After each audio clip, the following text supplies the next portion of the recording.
name is Madison Dubrinsky. Welcome back to my channel where I talk about mom vlogs, blindness and disability YouTube tips, and plus size fashion. Today, we're going to be focusing on blindness.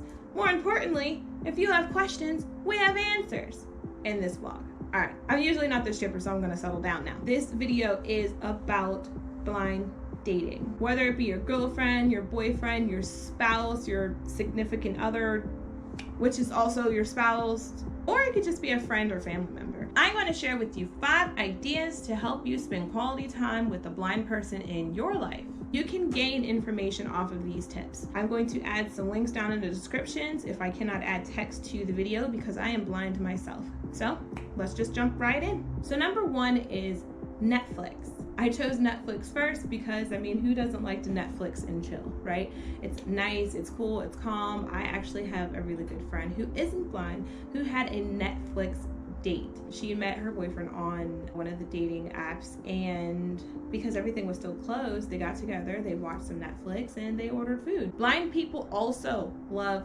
Netflix.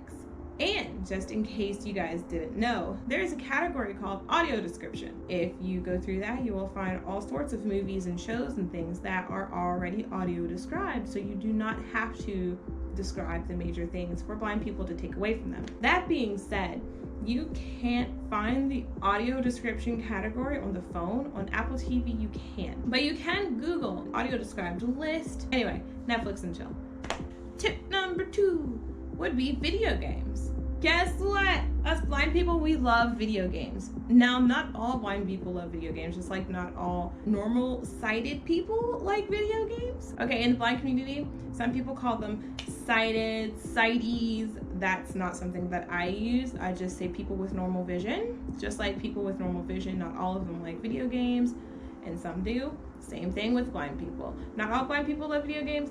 I just so happen to love video games. It is one of my great passions. So recently Sony released a game called Last of Us Part 2, and I feel like I'm almost done with it. I'm not quite done with it, but I have done it almost nearly all by myself. Either way, there are video games out there that you can play with your blind friends, spouse, yada yada yada.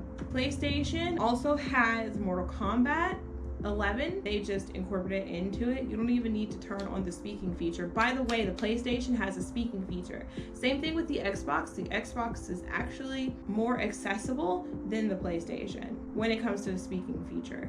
You can actually go onto the Xbox and buy the games and everything from the system. With the PlayStation, you actually have to go online as a blind person and download it to your queue that way. The games that you can play on the Xbox are Mortal Kombat, Halo, M2K20, the basketball game. Yeah, I'm not into basketball, so I don't actually know what it's called. Killer Instinct. There's a few. And for more ideas, you can always go to audiogames.net. I will actually link that in the description box below as well. There's also card games. You do not have to play like actual video games. You could go to Quentin Playroom. I'll just link it below. There's a whole bunch of different card games. If you have Windows, you can download the client, and if you don't, you could just use the web client or the web browser. There's a whole listing of stuff that blind and sighted people can play together online. I will link all that information if you guys are interested in the description below. Number 3 is going out to eat, because who in the world doesn't like to go out to eat? It's amazing, it's wonderful, it's food, it's life. When you're taking a blind person, friend, family member, I don't care, out to eat, there's just a few tips that might actually make things go a little bit more smoothly. Like, ask them if there's a place that they particularly like to go, or if they have any suggestions. Remember, I'm only one blind person. I cannot speak for everybody. This is just through my experience and my friends, and if we go to a place that is more familiar, we will be more comfortable with the food choice, with the restaurant location, basically with everything. Now, if they tell you that you can pick the restaurant, that's cool. You can pick the restaurant. But I also suggest, and remember, just one blind person, ask them what kind of foods they like to eat. When picking a place for the very first time, on your very first date, try to pick a place with easy foods. There's going to be a lot of blind people that hate that I said that, but when I mean easy foods, I mean something where you don't need a napkin. If you think of anything think spaghetti. It's messy, it gets everywhere, it can get off the plate. You always have to worry like, oh, do I have anything on my face? I don't want to get it on my clothes or anything like that. I am not saying that blind people are messy at all, whatsoever. I actually have a story where a friend of mine and I went to the spaghetti warehouse, and she and I are both blind. We were both wearing white, and we were the only two that didn't get a thing on us. There's a specific technique, but not all blind people use it, not all blind people know it. When I think of easy foods, I think of veggie burgers, hamburgers, french fries, even pizza. Pizza's easy. Everybody loves pizza. Well, mostly everybody. If you're like that 5% that doesn't like pizza, just pretend that I didn't say it. But I mean, everybody likes pizza. So if you want something that's super simple, go for pizza. Can't go wrong with pizza and a little bit of Starbucks afterwards. Whew, okay, that was a little tough. I don't actually know if I helped you guys out with that one. Hopefully, you gained some information off of it. My fourth place to go is the movies. Now, some of you might shake your head and you're just like, if you're a total movie junkie, you're just like, I want to go to the movies and I want to watch it and I want to like react and I was just like, oh, did you see that? Did you see that?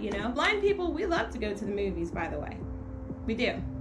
They actually now have an option where you can, in not all movie theaters, but in some, you can actually get an audio described headset.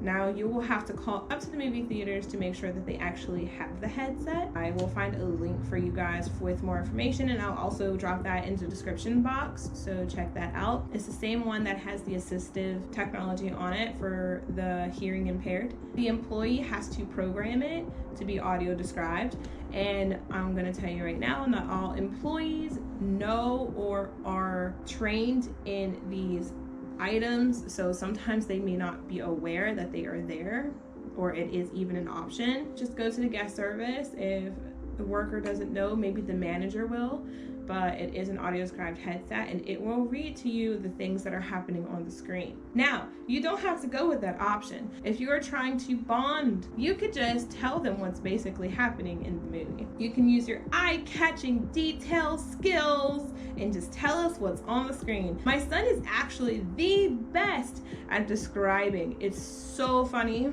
because he gets so into the movies. I like to sit next to him because he's like, oh, this happened, Mom, and that's happening, Mom, and he tells me like everything that's happening. We do love going to the movies and hanging out and seeing new things and, just catching up. So, hey, take us to the movies. All right, so far, I'm pretty sure I've probably had you blinking, questioning, and shaking your head. Now you're going to yell at me because my very last suggestion is picnics. Yep, picnics. Now, if you want to have like a romantic picnic, I got some tips for you. I feel like nobody does picnics anymore. They're so sweet and romantic, and I just love picnics. If you want to go on a romantic or not romantic, just have a nice picnic before you go on this picnic. Preparation is key. No matter what you do, preparation as a blind person is always key. We always have to prepare. It doesn't matter what we're doing, we have to prepare. Regardless if it's calling ahead or packing extra things, if we know where we're going, we always have to prepare. It's just a necessity. So if you are going on a picnic, per se, let's say you are John and you are taking Tia. Us blind people, we strive for our independence. It is a thing. We are not the little doll types. Now, when I say that, there are, just like people with normal vision, there are some ladies who love to be waited on hand and foot, but then there are the ladies who don't and who want to get up and help. So you have that within the blind community as well. There are some who just like to be waited on hand and foot or are gladly to give you the reins and say, okay, you take care of it and I'll be here and we can just chat, right? But then there are others who want to help. That being said, if you're going on a picnic, prepare. Pack your things into a few backpacks, maybe a wagon, so that way you can kind of pull it behind you and you can hand Tia that beautiful purple backpack. You just knew her favorite color was purple. I don't know, but hand her the backpack and let her carry it, or let her carry some chairs in her one hand. If you're going to a place where there's like no cracks in the sidewalks or stairs or anything like that, we can hold things and we can just follow your voice and you just say, oh, come this way, come this way. Once we get to the location, say it's a picnic table, you, Mr. John,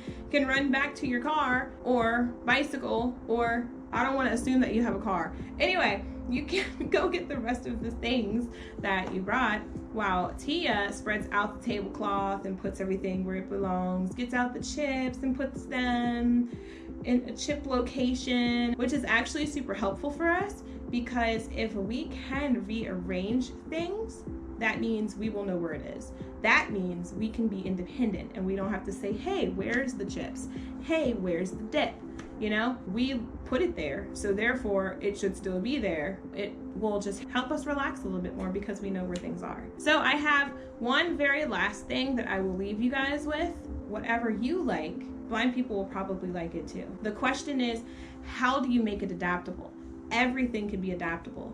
Blind people can't drive cars, but yes, we can. Just take us to a field and, you know, just give us that experience, because I haven't had that experience yet, and oh, I'm going to someday. Just haven't had it yet, but I am definitely going to. But we can do these things. It's the fact of sharing the experience with us. There are so many blind people out there that have achieved and have accomplished so many different things. I just hope that this video helps you out a little bit, gave you some insight into our blind world, and more on how to interact with a blind person if you want to take them out or spend some quality time with them. That's all I have for you guys today. If you have any questions, please leave them in the comments. Don't forget to like, subscribe. See you guys in the next video.